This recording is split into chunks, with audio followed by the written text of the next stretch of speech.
Jean-Jacques Lestrade, je suis vice-président du conseil de surveillance de Ponticelli, une société qui travaille beaucoup en Afrique. Oui. Voilà, et également je suis le président de la commission Afrique des conseillers du commerce extérieur. Alors, on va parler du commerce extérieur. Dites-moi, il y a eu 3 rapports pondus par la France depuis 2013. Attali, Bocquet, le rapport et également Védrine. Le rapport-là dit clairement que l'Afrique est l'avenir de la France. Croyez-vous à cela? J'y crois absolument. Alors je suis vraiment pas, je suis pas un afro-optimiste, je suis un afro-réaliste comme on dit aujourd'hui. Je connais l'Afrique depuis très longtemps, j'y ai habité. C'est sûr qu'avec notre proximité, avec les pays francophones, mais également on est aussi à l'aise dans les pays lusophones ou anglophones en Afrique. Faut être clair, on travaille beaucoup au Nigeria, on travaille beaucoup en Angola, et c'est des endroits dans lesquels la France a une grande place à jouer, et elle y tient une grande place aujourd'hui, mais ça ne peut que progresser et il faut y croire parce que c'est vraiment le continent de demain. Vous avez vu quelques présentations hier qui montraient les courbes avec Jean-Christophe Victor par exemple. Vous avez compris que bon, ce que nous on a compris depuis très longtemps, il faut le faire savoir et il faut dire aujourd'hui, demain, il faut aller tous en Afrique, développer nos activités comme on a pu le faire en France, et si on fait un bon boulot en France ou en Europe, on arrivera à le faire très facilement en Afrique. Et comment on peut l'expliquer aux citoyens lambda, le citoyen qui gagne 1,7 $ par jour? Mais écoutez, il y a des citoyens qui gagnent 1,7 $, mais vous savez, nous on travaille dans le domaine de l'énergie, on a des écoles de formation, on en a au Gabon, on a au Nigeria, on a en Angola, on a au Congo, et je peux vous dire que les gens qui travaillent chez nous après une formation reçue, il y en a certains même qui viennent subir des compléments de formation en France, je peux vous dire qu'ils ne gagnent pas 1,7 $ par jour, hein. C'est pas ça le salaire. Ils ont de très bons salaires et on est très fiers de ce qu'on fait aujourd'hui en Afrique. Alors, les 60 000 sociétés françaises, les entreprises françaises qui évoluent en Afrique, au regard de ces rapports, les rapports que je viens de citer, ils sont en Afrique pour aider l'Afrique, c'est-à-dire de travailler gagnant-gagnant avec le win-win. C'est toujours du gagnant-gagnant, il faut pas... Croyez-vous à cela? Moi j'y crois, sinon on ne peut pas y arriver, si vous voulez, c'est pas possible quoi, hein. Si c'est uniquement pour exploiter des richesses et repartir avec l'argent, nous on a tout investi, on est propriétaire, je vais vous citer mon exemple, pour des on est propriétaire de toutes nos installations en Afrique, on y croit au point qu'on a investi, c'est-à-dire qu'on a acheté, en Angola on est propriétaire même de l'immeuble pour loger notre personnel, c'est-à-dire qu'on a investi de l'argent dans ce pays, c'est un problème aujourd'hui l'Angola, il y a des problèmes de rapatriement d'argent, etc. Et puis on a investi une partie de l'argent dans le pays, mais un jour ça repartira, c'est tout, il faut croire, il y a des cycles, l'Afrique c'est 54 pays, c'est pas facile partout, mais les opportunités existent et il faut y croire à l'Afrique. Et c'est ce que je fais tous les jours. Il faut y croire. Alors avec la FMI, le Fonds monétaire international, qui voulait aider l'Angola avec 4 milliards, et puis après il y a revirement, le président Edouard de Sarton se dit non. Pourquoi? C'est l'orgueil? Je ne veux pas me mêler des problèmes politiques. Là, je ne connais pas le fond du problème, ce qui s'est passé en Angola. Effectivement, il n'y a pas eu cette aide-là. Mais moi, l'Angola, vous savez, hein, il y aura un cycle. Le pétrole, aujourd'hui, se vend pas au prix. Il se vendait à 100, avec quelques dollars il y a quelques mois. Aujourd'hui, c'est moins de 50 $. Mais ça reviendra. Il faut y croire. Les cycles, on en vit partout.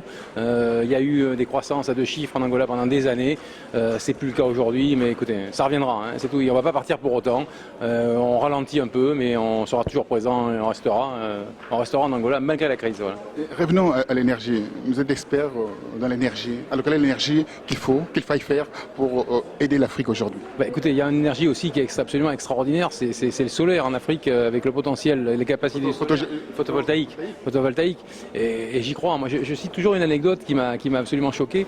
Je connais bien la Namibie. Je suis allé, je sais pas, 5 fois, 6 fois, principalement en vacances. Je n'ai pas fait de business. Joli, hein, joli pays. Ah, très joli pays.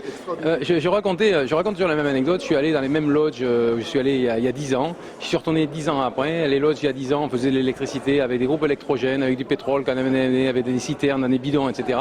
J'y suis retourné. Aujourd'hui, il n'y a plus que des panneaux photovoltaïques, une liaison satellite pour la communication. On est revenu à faire de l'eau chaude avec des bras zéro et des choses très simples, etc. C'est extraordinaire. Aujourd'hui, on fait de l'eau chaude avec du bois, hein, donc de la biomasse, parce on chauffe des petits réservoirs chambre par chambre dans les lodges. On fait de l'électricité uniquement avec du photovoltaïque. On fait même de la climatisation pour de 2 à 3 heures ou 4 heures de l'après-midi pour faire refroidir un petit peu les chambres. Il n'y a plus le moindre goutte de gasoil et de pétrole dans ces lodges-là. Donc il y a des choses qui sont possibles. Voilà. Le climat est sauvé? Ah, le climat n'est pas encore sauvé, mais on va y arriver. Alors, une dernière question. Effectivement, on voit ces zones hydriques en Afrique, où il y a des cours d'eau, il y a également ces rivières, le fleuve. le Congo avec son barrage d'Inga, pourquoi le Congo n'arrive-t-il pas? Je pense que j'ai très grosse difficulté à comprendre. Vous avez fait comme ça avec le Congo? À comprendre. Non, non, le problème, c'est qu'on vise toujours de trop grosses choses. Oui. Aujourd'hui, il faut faire des choses plus simples. Si vous voulez, sur le Congo, on peut mettre des hydroliennes dans l'eau qui fournissent des petites centrales pour alimenter des villages, pour alimenter ça. C'est ça qu'il faut voir. J'étais à Bordeaux la semaine dernière. Il y a une société de Bordeaux qui a expérimenté sous le pont, sous le pont d'Aquitaine, une hydrolienne fluviale qui est absolument extraordinaire. Si vous voulez, il a un potentiel de marché au Congo qui est phénoménal. Mais ce ne sera pas de très grands barrages, etc. Mais pour faire l'électricité de manière locale, ce sera formidable. Les grands projets, c'est toujours très compliqué à monter. Après, il faut l'évacuer, l'électricité. Quand on me dit qu'Inga va mener l'électricité en Afrique du Sud, ben, écoutez, moi, j'ai du mal. En Égypte. Moi, si vous voulez, moi, j'ai du mal à croire à ces... Vous ne croyez pas, c'est l'utopie, la grande utopie. Ça se fera peut-être un jour, mais c'est quand même très compliqué à monter. Essayons de réfléchir quand même à faire des choses de plus petite dimension. Et je vais vous dire qu'on avancera beaucoup. Parce que l'hydrologie, il faut être clair, il y a le solaire, mais l'hydraulique en Afrique, il y a un potentiel phénoménal. Il n'est pas exploité. Si on parle de renouvelable, la première énergie renouvelable au monde aujourd'hui, c'est quand même l'hydraulique. C'est pas le solaire, c'est pas l'éolien, c'est l'hydraulique. Et il faut continuer à développer des projets, en particulier avec les hydroliennes. Alors, ma dernière question, c'est sur l'exploitation du pétrole en Afrique, c'est aussi l'énergie.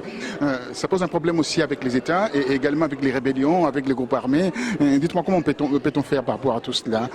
Est-ce que c'est une malédiction avoir cette richesse en Afrique? La malédiction, ça s'appelle le syndrome néerlandais. Il y a même dans les pays développés, quand il y a trop d'abondance de pétrole ou de gaz, comme ça s'est passé en Hollande, le nom il vient de là, non, il vient pas d'Afrique. Donc, si vous voulez, il y a du pétrole toujours en Afrique, on aura toujours besoin de pétrole, vous avez vu les courbes aussi d'hier, il ne faut pas rêver, on aura toujours besoin d'une partie de pétrole pour les avions, pour un certain nombre de transports, il y en aura besoin de pétrole ou de gaz, il y en aura besoin pour un certain nombre d'applications d'énergie fossile, mais si vous voulez, ça se régulera aussi. Je veux dire, les pays africains aujourd'hui quand même deviennent de plus en plus démocratiques, il y a des élections libres un peu partout, même s'il y a des exceptions, même s'il se passe des petites expériences, des petits coups de canif par-ci, il y a 54 pays. Moi, très honnêtement, je suis très fier de ce qui se passe en Afrique aujourd'hui, l'évolution qu'elle a.